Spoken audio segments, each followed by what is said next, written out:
አሜሪካ በታሪኳ አይታው የማታውቀው ወታደራዊ ውድቀት በኢራን ሰማይ ላይ ተከስቷል። እጅግ ዘመናዊ የተባሉት ኤፍ-35 እና ኤፍ-15 አውሮፕላኖች እንዴት በቀላሉ ሊመቱ ቻሉ?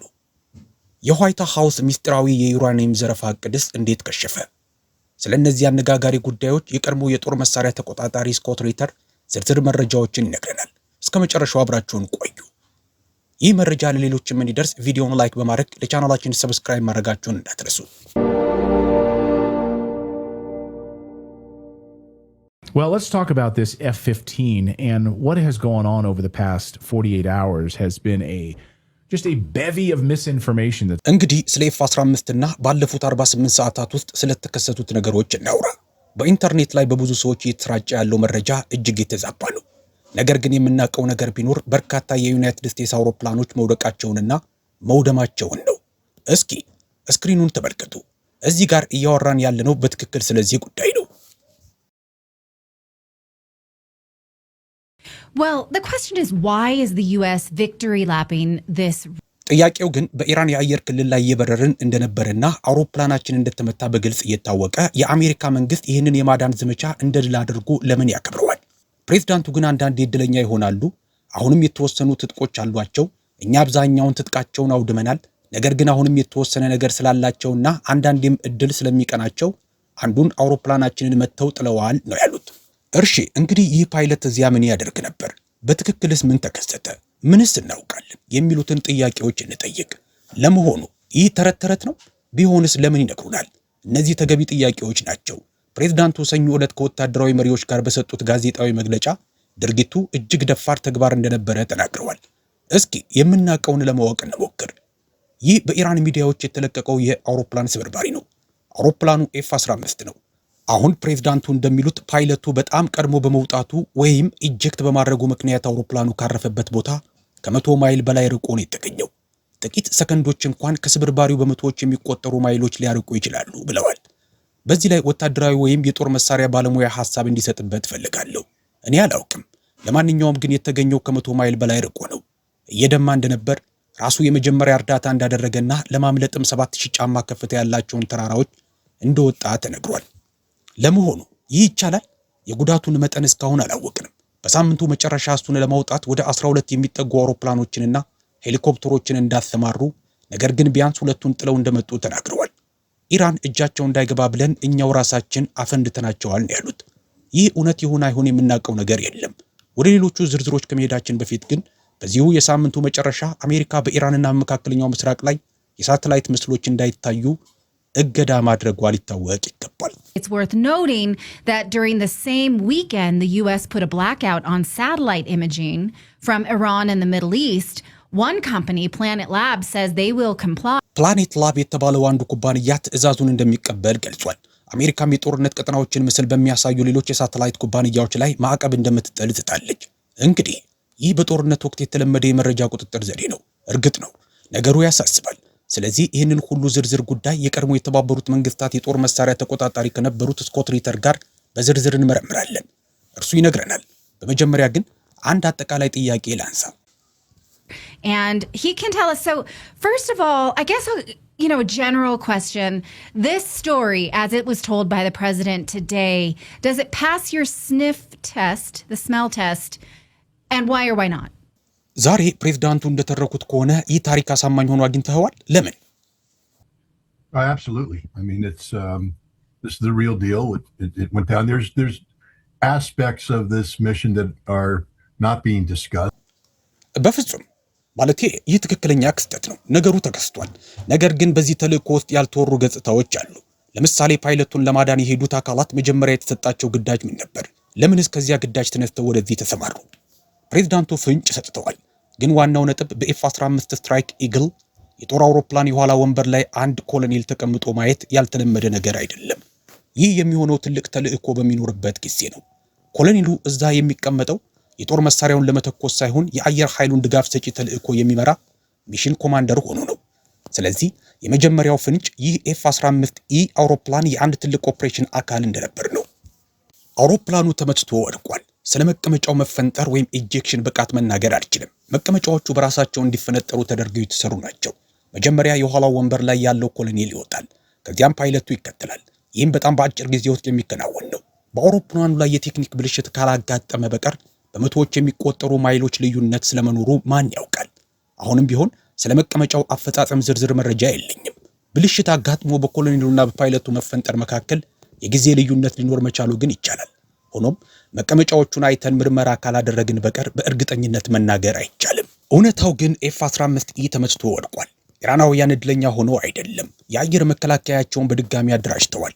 አሜሪካና እስራኤል ከሩቅ ሆነው ኢላማን በትክክል የሚመቱ መሳሪያዎችን እንደሚጠቀሙ ስለተገነዘቡ የአየር መከላከያ መሳሪያዎቻቸውን ከመስዋዕትነት ይልቅ ከመሬት በታች ደብቀዋቸው ነበር።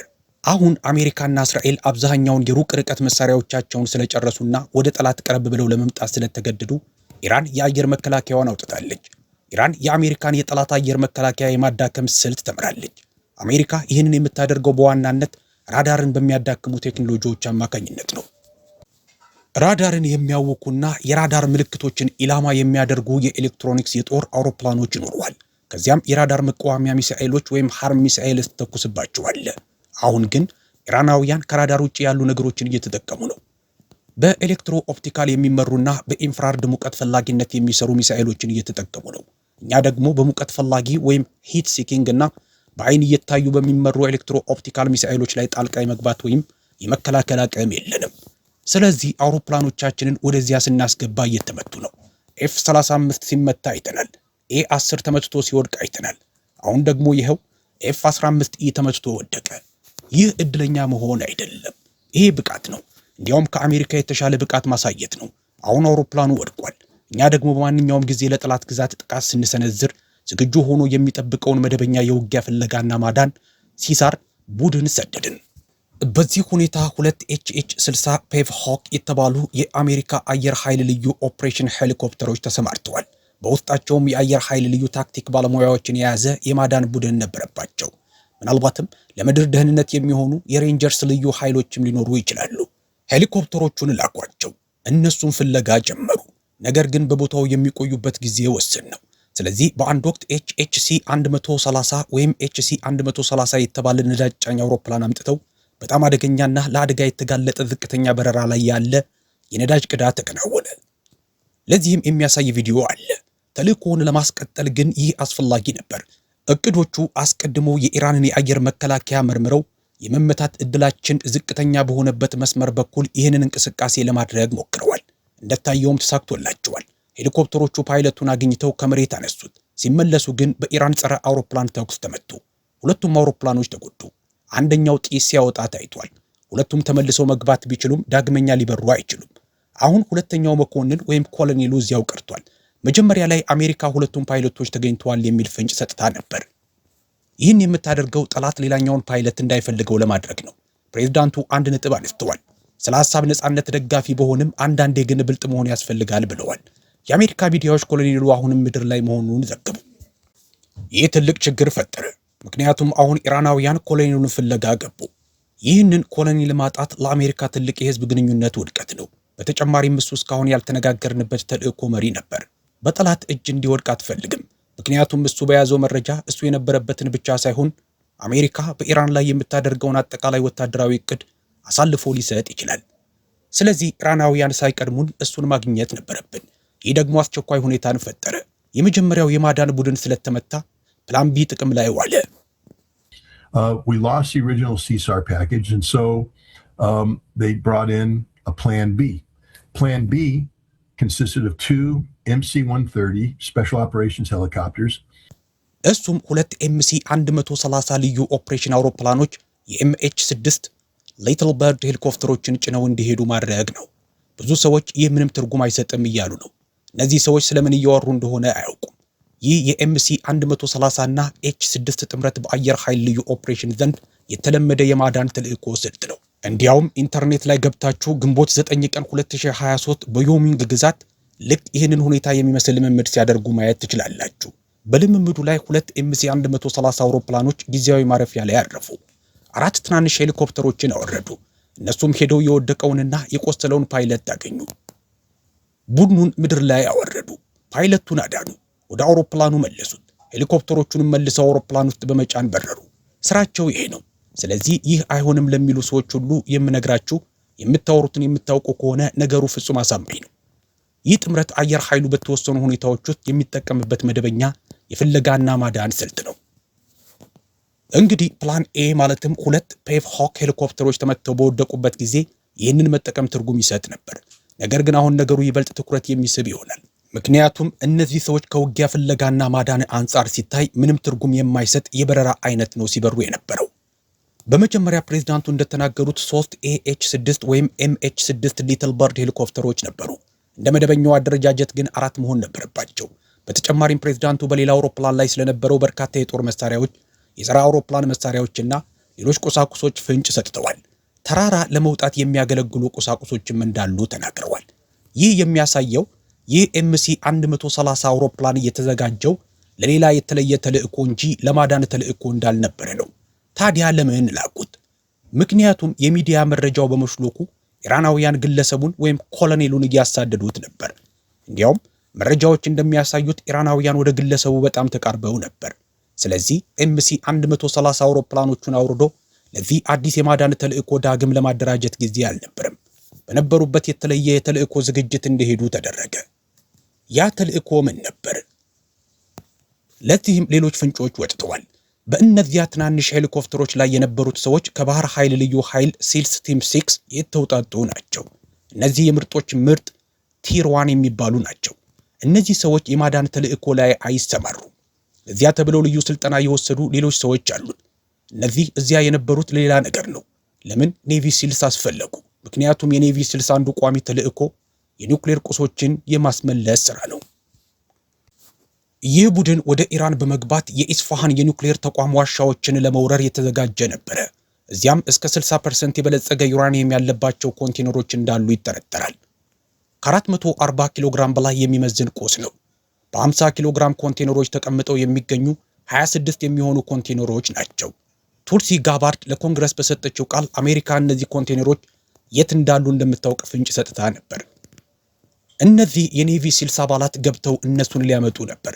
ነገር ግን ኮሎኔሉ በሕይወት እንዳለና ኢራናውያን እየተቃረቡበት እንደሆነ ሚዲያው መረጃ በማውጣቱ ምክንያት ተልእኳቸው ተቀየረ። በወቅቱ የነበረው ብቸኛ አማራጭ እሱ ነበር። ሌሎቹ 2 ሄሊኮፕተሮች ተመትተዋል። ስለዚህ በዚህኛው ለመሄድ ተገደዱና ጉዞ ጀመሩ። ሌላው ጉዳይ ደግሞ በዚህ አውሮፕላን ላይ የዴልታ ፎርስ አባላትም ነበሩ። ፕሬዝዳንቱ ከ100 በላይ ሰዎች ምድር ላይ ስለመኖራቸው ተናግረዋል። ይህ ማለት ዴልታ ቢያንስ ከ30 እስከ 40 የሚደርሱ ሰዎችን ለሆነ ተግባር መድቧል ማለት ነው። ዴልታ አውሮፕላን ማረፊያ አይጠብቅም። ያ የሬንጀር ስራ ነው። ዴልታ ወረራ ነው የሚያካሂደው። በዚህ ሁኔታ ግን አውሮፕላን ማረፊያ እንዲጠብቁ መደረጋቸው ተልእኳቸው እንደተቀየረ ያሳያል። እነዚህ ሰዎች ምናልባትም ዋሻዎችን ሰብሮ በመግባት ረገድ ስፔሻሊስት የሆኑ የፈንጂ ባለሙያዎች ሊሆኑ ይችላሉ። ነገር ግን አውሮፕላን ማረፊያ እንዲጠብቁ ተደረገ። አሁን ሌላው ችግር ይመጣል። አንድ አውሮፕላን ጊዜያዊ ማረፊያ ላይ ከማረፉ በፊት የአየር ማረፊያ ጥናት ወይም ሰርቬይ መደረግ አለበት። ይህን የምልህ እኔ ራሴ በቦታው ስለነበርኩና እነዚህን ተልእኮች ሳቅድና ሳስፈጽም ስለኖርኩ ነው። ስለምን እንደማወራ አውቃለሁ። ጥናት ባልተደረገበት ቦታ አውሮፕላን አታሳርፍም። ያለ አደጋ መጋበዝ ነው። በመደበኛ ሁኔታ ጊዜ ቢኖር ከ24 እስከ 48 ሰዓታት በፊት አንድ ቡድን በፓራሹት ወይም በትናንሽ አውሮፕላኖች ይገባል፣ ጥናቱን ያደርጋል። ከዚያም አየር ማረፊያ አውሮፕላን መሸከም ይችላል ወይም አይችልም የሚል መረጃ ይዞ ይወጣል። እኛ ግን ለዚህ ጊዜ አልነበረንም። ስለዚህ በእስራኤላውያን መረጃ ላይ የተመካን ይመስላል። እስራኤል በሰኔ ወር በኢራን ላይ የ12 ቀን ጦርነት አድርጋ ነበር። በዚያን ጊዜ በኢራን ውስጥ የሚንቀሳቀሱ ልዩ ኃይሎች ነበሯት። እነሱም አሜሪካ አሁን ልታደርገው ለነበረው አይነት የኢስፋሃን የኒውክሌር ተቋም ወረራ እያቀዱ ነበር። ለዚያ ዝግጅት ሲሉ ሻልዳግ የተባለው የእስራኤል አየር ኃይል ልዩ ቡድን የዚህን ቦታ ጥናት አድርጎ ነበር። አየር ማረፊያው ለኤምሲ 130 አውሮፕላኖች ተስማሚ መሆኑን ሪፖርት አድርገው ነበር። እንግዲህ እኛ የተመካኑ በዚህ መረጃ ላይ ነበር። እስራኤል ወሳኝ መረጃ ሰጥታለች ተብሎ ሲወራ የሰማው ይህንኑ ነው። አየር ማረፊያው ለአገልግሎት ዝግጁ ነው የሚለውን መረጃ። ችግሩ ግን የእስራኤላውያኑ ጥናት የተካሄደው በሰኔ ወር በጣም ሞቃትና ደረቅ በሆነ ወቅት ነበር። አሁን ግን የሚያዝያ መጀመሪያ ነው። አፈሩ ልክ እንደ ረግረግ ሆኗል። እርጥብ አሸዋማ ነገር ነው። አሁን እነዚህ ኤምሲ 130 አውሮፕላኖች ማረፊያው ላይ አረፉ። ማረፋቸውን እናውቃለን፣ ምክንያቱም 2 ያልተጎዱ ኤምሲ 130 አውሮፕላኖች ምድር ላይ የሚያሳይ ፎቶግራፍ አለ። አውሮፕላኖቹን አውርደው 3ቱን ሊትል በርድ ሄሊኮፕተሮች አስወጡ። የባህር ኃይሉ ልዩ ቡድን ወይም ሲልስ ወጥተው ግለሰቡን አገኙት፣ ይዘውትም ተመለሱ። እስከዚህ ድረስ ነገሩ በጥሩ ሁኔታ ሄዷል። ሄሊኮፕተሮቹንና ሰዎቹን መልሰው አውሮፕላኑ ውስጥ ጫኑ። አሁን MC-130 አውሮፕላኖቹ ለመነሳት ወደ ማኮብኮቢያው ጫፍ እየተጓዙ ነው። አውሮፕላኖቹ በጣም ከባድ ስለሆኑ ለመነሳት ረጅም ማኮብኮቢያ ያስፈልጋቸዋል። ስለዚህ እስከ ማኮብኮቢያው ጫፍ ሄደው ለመመለስ ሲሞክሩ ጥናቱ የተሟላ ባለመሆኑ የአውሮፕላኑ የፊት ጎማ አሸዋ ውስጥ ሰመጠ። አንደኛው ሲታጠፍ ሰመጠ። ከኋላው የነበረውም እንዲሁ ሰመጠ። አሁን ምርጫ መጣ። ክብደቱን ለመቀነስ ጭነቱን ማውረድና አውሮፕላኑን ወደ ቦታው መመለስ ይቻላል ወይ የሚለው። ፕሬዝዳንቱ ይህ 4 ሰዓት ሊወስድ እንደሚችል ጠቁመዋል። እነሱ ግን ይህን ያህል ጊዜ አልነበራቸውም። ፓይለቱን እያደኑ በነበረበት ወቅት ወደ ፓይለቱ እየተቃረቡ ከነበሩ ታጣቂዎች ጋር የተኩስ ልውውጥ ውስጥ ነበሩ። የአካባቢው ነዋሪዎች አውሮፕላኖቹ ሲያርፉ ቀርጸዋቸዋል።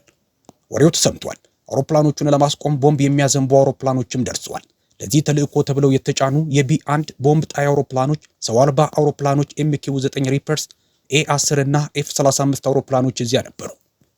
ያ የተመታው የኋላ ወንበር ተቀማጭ ሊመራው የነበረው የአየር ጥቃት ይህ ነበር። አሁን ውሳኔ ተላለፈ።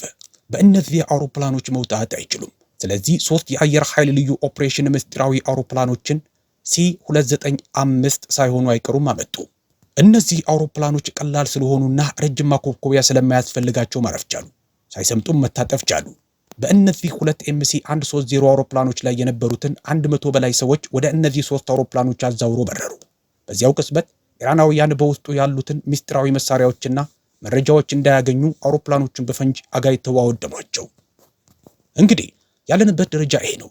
2 MC-130 እና 3 ትናንሽ ሄሊኮፕተሮች መውጣት ስላልቻሉ ምድር ላይ ፈንድተዋል። ፓይለቱ ግን ተረፈ። አዳኙ ቡድንን በሰላም ወጣ። But the pilot was rescued and the rescue force was able to be successfully extracted. So 2 things can exist then, right? There was a uranium heist and there was also this failed extraction. ስለዚህ 2 ነገሮች በአንድ ላይ ሊኖሩ ይችላሉ ማለት ነው አይደል? ማለትም የዩራኒየም ዘረፋ ሙከራ ነበረ። በዚያው ቅጽበት ደግሞ ከእሱ ጋር የተገጣጠመ የከሸፈ የማዳን ተልእኮ ነበረ። JSOC planned a uranium raid in Isfahan, and that uranium raid was supposed to take place. በኢስፋሃን የታቀደ የዩራኒየም ወረራ ነበረ።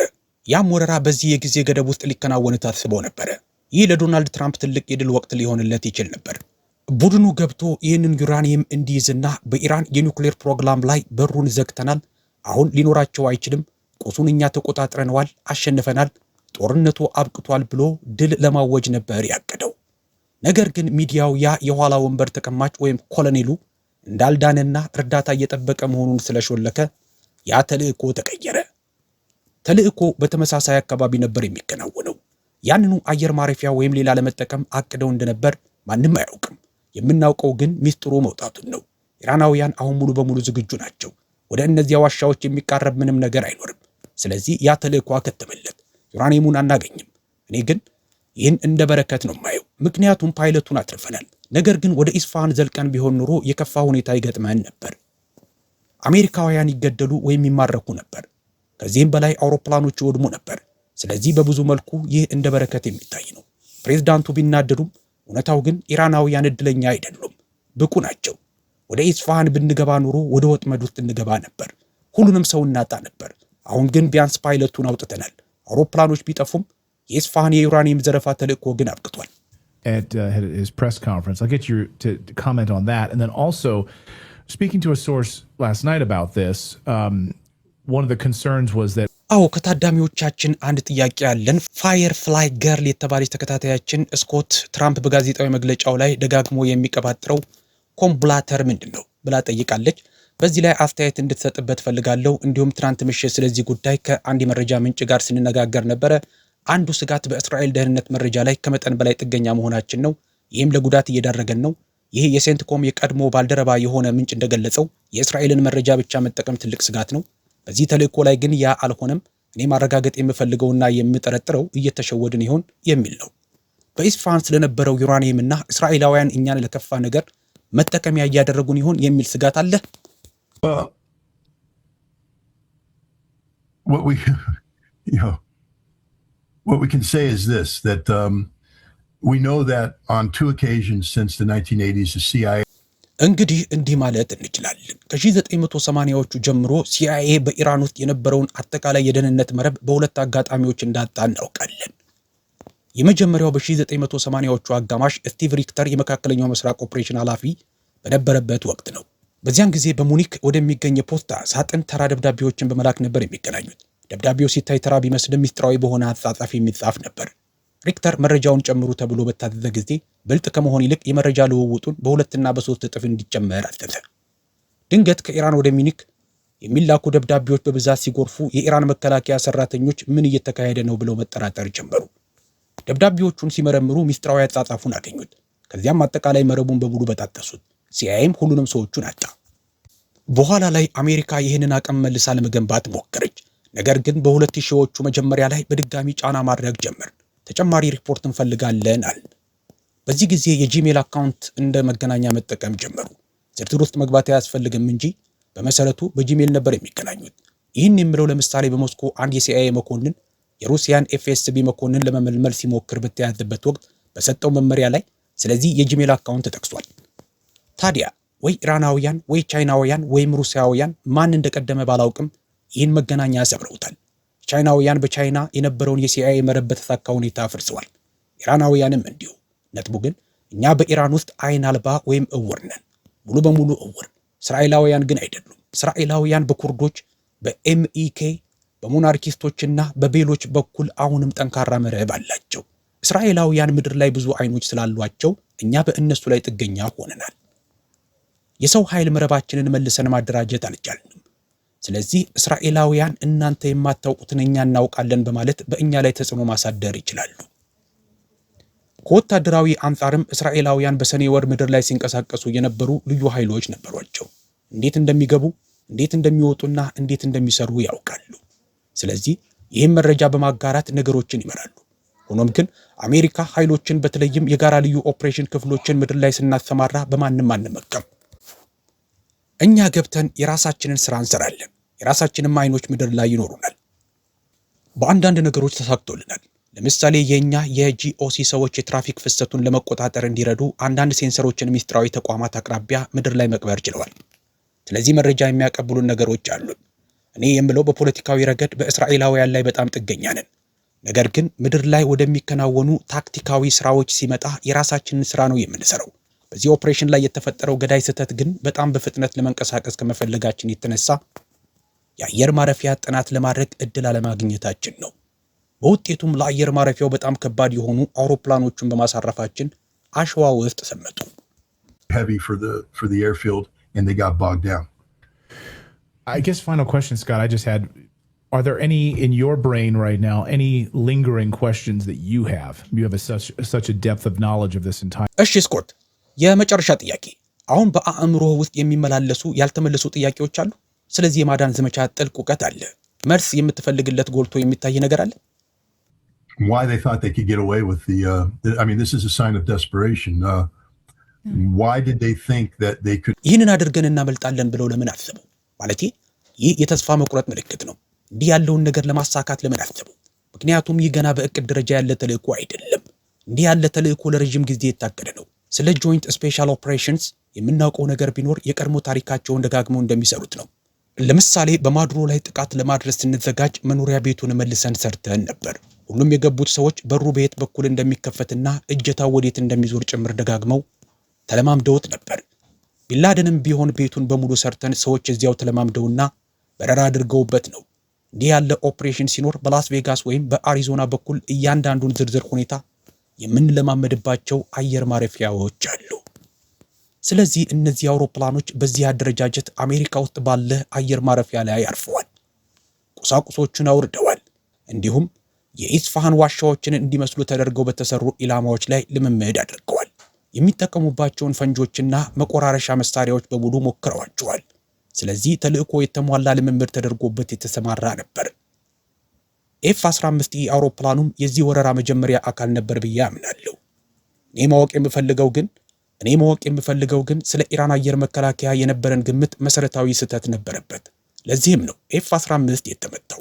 ታዲያ አውሮፕላኖቻችንን እንደማናጣ ምን አረጋግጠልን? አዎ አየር ማረፊያው ደርሰናል። ነገር ግን ተለይተን ታውቀናል። የቢ1 ቦምብ ጣይ አውሮፕላኖች ምን ያህል ጊዜ የእሳት ግድግዳ ወይም ዎል ኦፍ ፋየር ሊፈጥሩልን ይችሉ ነበር? ቁሳቁሶቹን ለማውጣት ምን ያህል ጊዜ ይፈጅ ነበር? ለሰዓታት ወይስ ለቀናት ነው እዚያ የምንቆየው? ፕሬዝዳንቱ ይህንን ውሳኔ ለምን አስተላለፉ? ምክንያቱም አሁን ነገሩ ፖለቲካዊ ውሳኔ ሆኗል። ወታደራዊ ኦፕሬሽኖች በፕሬዝዳንቱ ፖለቲካዊ ፍላጎት ማለትም ድል አግኝቷል ተብሎ እንዲታይ በሚፈልገው ፍላጎት ተጽዕኖ እየደረሰባቸው ነው። ለዚህ ተልእኮ ስንት አሜሪካውያን መሞት ነበረባቸው? እነዚህ መጠየቅ ያለባቸው ጥያቄዎች ናቸው። ምክንያቱም ይህ ወረራ ስኬታማ አይሆንም ነበር። አንድን ፓይለት አንስቶ የመውጣት ስራ ሳይሆን አየር ማረፊያን ይዞ መቆየትና ዋሻዎችን ሰብሮ ለመግባት መሞከር ትልቅ አደጋ ይሆን ነበር። ስለዚህ ውሳኔው እንዴት እንደተላለፈ ማወቅ ፈልጋለሁ። ለዚህ ነው ጄዲ ቫንስ ብዙ ሰዎችን ያባረረው፣ ይህ እብደት ነው ስላሉ። አሁን ደግሞ ጥያቄው ተልእኮ ስለከሸፈ ፕሬዝዳንቱ ሁሉንም ነገር እሺ የሚሉትን ሰዎች ዳግም ሊመረምሩ ነው። የማይሰራን ነገር ይሰራል ያላችሁኝን እናንተን ዳግም ላምናችሁ እችላለሁ ይላሉ። ጄዲ ቫንስ ለጦርነቱ ተቃዋሚ እንደነበር እናውቃለን። አሁን ደግሞ ጦርነቱን ለማስቆም ከፓኪስታናውያን ጋር ድርድር እየመራ ነው። ታዲያ ይህ የከሸፈ ተልእኮ ለሱ የበለጠ ተሰሚነት ይሰጠዋል? ጦርነት ናፋቂዎች ተጽዕኗቸው ይቀንሳል? አሁን ብዙ ጥያቄዎች አሉ። ስለ ማዳን ዘመቻው ብቻ ሳይሆን ስለ አጠቃላይ ትልቁ እቅድ፣ ኢራን ውስጥ ምን እያደረግን ነው፣ ምንስ ለማድረግ እየሞከርን ነው የሚሉ ናቸው። I guess one last thought is that just speaking to some different sources, Air Force and otherwise, and F-15 pilots adjacent. እንደ መጨረሻ ሐሳብ ከአንዳንድ የአየር ኃይል ምንጮችና ከኤፍ-15 ፓይለቶች ጋር ስነጋገር የነበረው ስጋት የኢራን አየር መከላከያ በሩሳውያን እርዳታ የተገነባ መሆኑ ነው። በዚህ ላይ ምን የምታውቀው ነገር አለ? If it is, then that's good for the United States because we train on this. I mean, again, እንደዚያ ከሆነ ለአሜሪካ ጥሩ ነው። ምክንያቱም እኛ የምንለማመደው በዚህ ላይ ነው። ፓይሎቶቻችን በሬድ ፍላግ ልምምድ ወቅት የሩሲያን ስጋቶች በሚመስሉ ሁኔታዎች ላይ ልምምድ ያደርጋሉ። ስለ ኤስ-300 እና ስለ ኤስ-400 ራዳር አቅም ትምህርት ወስደዋል። አውሮፕላኖቻችን በራዳር አካባቢ እንዲሰሩ ተደርገው የተሰሩ ናቸው። ታዲያ ይህን አውሮፕላን ምን መታው? አንዳንዶች ከሩቅ ርቀት የተተኮሰ የሩሲያ ሚሳኤል ሊሆን ይችላል ይላሉ። በመረጃ ረገድ የራዳር ምልክት ወይም ኢሚሽን መኖሩንና የሚሳኤሉን ጉዞ ስለምንከታተል በኋላ ላይ እናውቀዋለን። ነገር ግን አሁን ችግር እየፈጠሩብን ያሉት የሩሲያ ሚሳኤሎች ሳይሆኑ የኢራን ሚሳኤሎች ናቸው። እንደሚታየው ኢራን የጸረ አየር መከላከያ አቅሟን መልሳ አደራጅታለች። ነገር ግን በአሜሪካ የጥንካሬ መስክ ውስጥ ላለመግባት ሲሉ በራዳር የሚመሩ ስርዓቶችን ብቻ እየተጠቀሙ አይደለም። እኛ የጠላት አየር መከላከያን ለማዳከም የታለመ አጠቃላይ የአየር ላይ ፕሮግራም አለን። ይህም ራዳሮችን ለማፈን የተነደፈ ነው። እነዚህን የሩሲያና የቻይና ራዳሮች ለመመከት ተብለው የተሰሩ ልዩ መሳሪያዎችን የጫኑ እንደ ኢኤ6 እና ኢኤፍ-18 ያሉ የራዳር ማርገጃ አውሮፕላኖች አሉን። ኢራናውያን ያደረጉት ግን በኤሌክትሮ ኦፕቲካል ወይም በአይን እይታ የሚመሩ ሚሳኤሎችንና የኢንፍራርድ ሙቀት ፈላጊዎችን መጠቀም ነው። ይህ ደግሞ ፈጽሞ የተለየ ነገር ነው። እኛ ለእንዲህ አይነቱ ሁኔታ ዝግጅት አላደረግንም። ስለዚህ ይህንን ለማስቀረት ከፍ ብለን መብረር አለብን። ነገር ግን ከፍ ብለህ ስትበር በተለይም በትክክል ኢላማን የሚመቱ መሳሪያዎች ባለቁበት ወቅት ውጤታማ አትሆንም።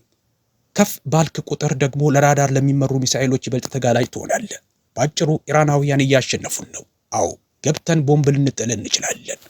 ነገር ግን በኢራን ሰማይ ላይ የበላይነት አለን ብሎ የሚያስብ ሰው ካለ ስለምን እንደሚያወራ አያውቅም። እኛ ከሩቅ የሚተኮሱ መሳሪያዎች ስታንድ ኦፍ ዌፐንስ ስንጠቀም ኢራናውያን ዝም ብለው ነበር። አሁን ግን እነዚያ መሳሪያዎቻችን ስላለቁ ወደ ኢራን ግዛት ጠልቀን ለመግባት ተገደናል። ይህ ኤፍ-15ኢ ወደ ውስጥ ዘልቆ ለመግባት ከተሞከሩት የመጀመሪያዎቹ አንዱ ነበር። እሱም ተመታ።